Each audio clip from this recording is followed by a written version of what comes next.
Hello everyone. I'm curious if you ever struggle with anxiety when you're dating or about a potential partner. I'm Violet Lang. I'm an expert on love, dating, and relationships, and I just got out of the shower, as you can tell by my wet hair.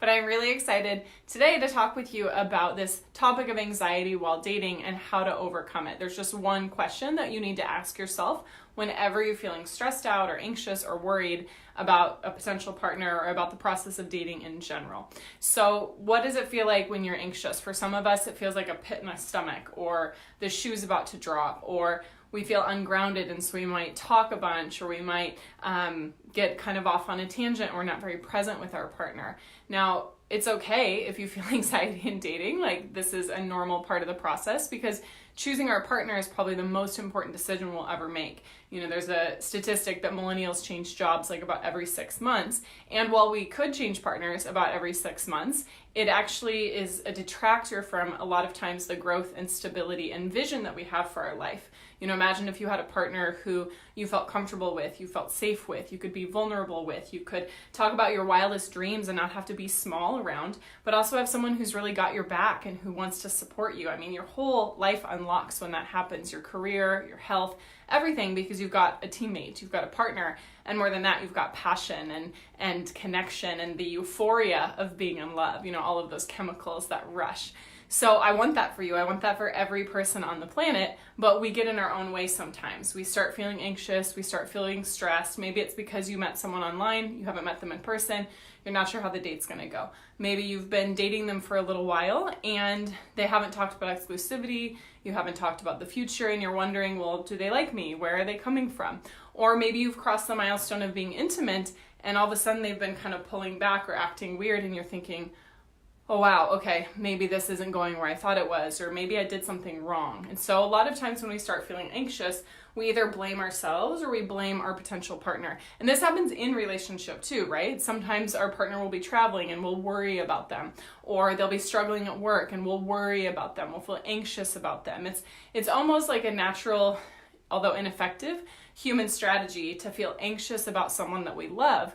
But it totally backfires, right? Like, if you were thinking about something with negative energy, with anxiety, with worry, with fear, with frustration, how loving is that? Versus if you're thinking about someone with the right sort of energy. And this is important because I'm sure you're all aware of those apple studies where they took they took 2 apples and they yelled at one apple, they said negative things, it was a lot of negative energy and dark, in quotations, energy, and the other apple where they told it that it was beautiful and they loved it and it was perfect and they encouraged it, the apple that was told the negative things withered and got moldy and had all these negative, bad things happen, and basically didn't live as long as the apple that was told the good things. And I don't remember the exact length of time, but it was a massive, massive difference. You can always Google, apple study and the power of words.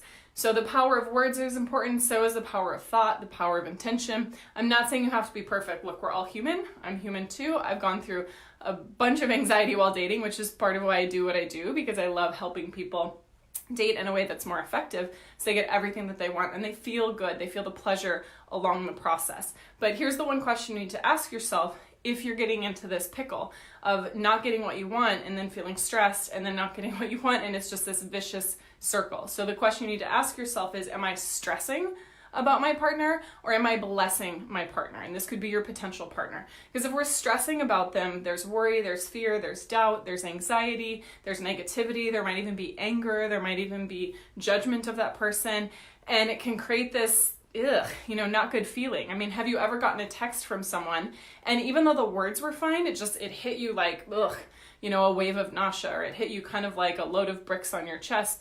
Even though they said something nice, you could just tell the energy was weird. So, communication is about 10% verbal, even with text messages, even though it's like, well, all I have is the emoji and the thing that they've written. The other energy of how the person is feeling when they send the text and how they're feeling when you receive the text, all of that impacts how we receive that. And same with, us, how we're feeling in the moment and how we're feeling about that person. But the number one thing that can help you with anxiety is this idea of, am I stressing or am I blessing my partner? Now, a lot of the work that I do with my clients is really profound around boundaries, and not just physical boundaries, although that's super important, but also energetic boundaries and psychic boundaries and emotional boundaries, and how to make sure that someone who's not right for you doesn't kind of come back into the picture and that you feel helpless, but how to also make sure when you first meet someone new. I'm so excited that I'm just like, I think I just spit a little bit.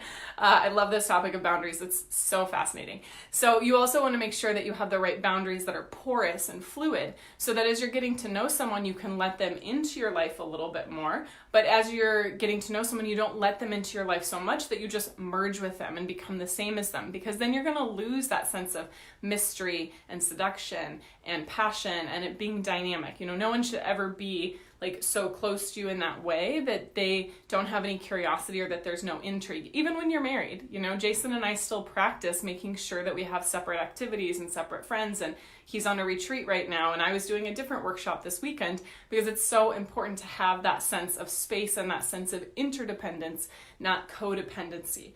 And so even in the early stages of dating, if you're having all this negative energy towards someone, it actually doesn't mean that you have healthy energetic boundaries with them. It actually means you have poor energetic boundaries with them, because you're saying to the universe and to this person energetically, even though I've only gone on 2 dates with you, you are so important to me that I'm going to devote 90% of my mental, emotional energy today rereading our texts and second guessing what I said on our date and doing all of these things. And that means that person is like really in your space and really in your head.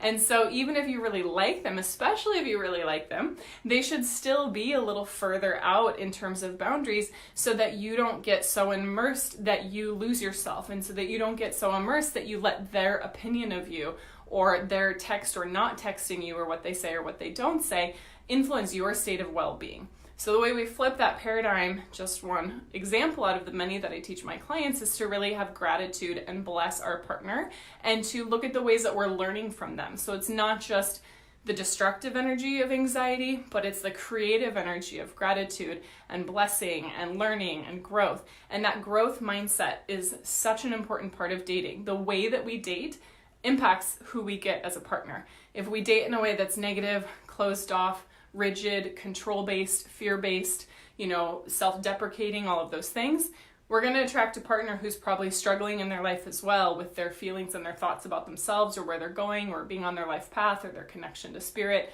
whatever that looks like. Whereas if we date in a way that has a growth mindset that feels good along the way, where we can maintain our power but still have healthy emotional and physical intimacy, where we can be at choice, where we can basically date like a queen, which is how I teach my clients in my program, Queens of Pleasure, everything changes. The caliber of person that we attract goes up so high, and also our enjoyment of the process goes up so high. And that's because both things are interrelated, right? If you want to attract higher quality people, start blessing the people and start learning these tools to be in your best self, to be treated like a queen, to have these healthy boundaries. And there's so much more I could say about this, but the point is, if you struggle with anxiety in dating, if you struggle with worrying about your partner, it's time to make sure that you have the right mindset for healthy dating and partnership. And that's something that oftentimes we just can't do on our own. We can't just like read that in a book and all of a sudden adopt it, because our mental patterns are created all the way from back when we're really young, age 5 to age 12 or something around there. That's when our brain starts becoming more active and we start creating these thought loops, which affect, the next 50 some years of our life. And I don't want some thought pattern that was formed when you were 7 years old and had a crush on the boy next to you in grade school to still be influencing your choice of partner as a 45 or 55 or 65-year-old woman. So it's time to reach out and get some help if that's something that you want. You want a high quality partner and to love and enjoy the process and to be able to bless your partner and not stress your partner. Then I invite you to set up a free Breakthrough to Love session. These are 45-minute calls that we do for free. It's our enjoyment, our duty, our love, our mission to spread more love on the planet and to create this global revolution of love. And if we decide that it might be a good fit to help you solve your problems so you can have the love that you want, we may invite you into our program, Queens of Pleasure, or we may not. It just depends on if we decide that it's a good fit for you to become one of our new clients this month. But either way, you get total clarity and value and insight on where you have these patterns that might be interrupting what it is that you truly want. So you can just go to violetlang.com/talk and book your free breakthrough session with someone from my team. And I will be holding a lot of space energetically for you and everyone else who wants healthy, passionate, lasting love, and the nuances and the mastery of these skills to make sure we stay in the right mindset and really the right heart set, the right emotional space to create healthy partnerships. Because as we know, relationship can be destroyed in an instant.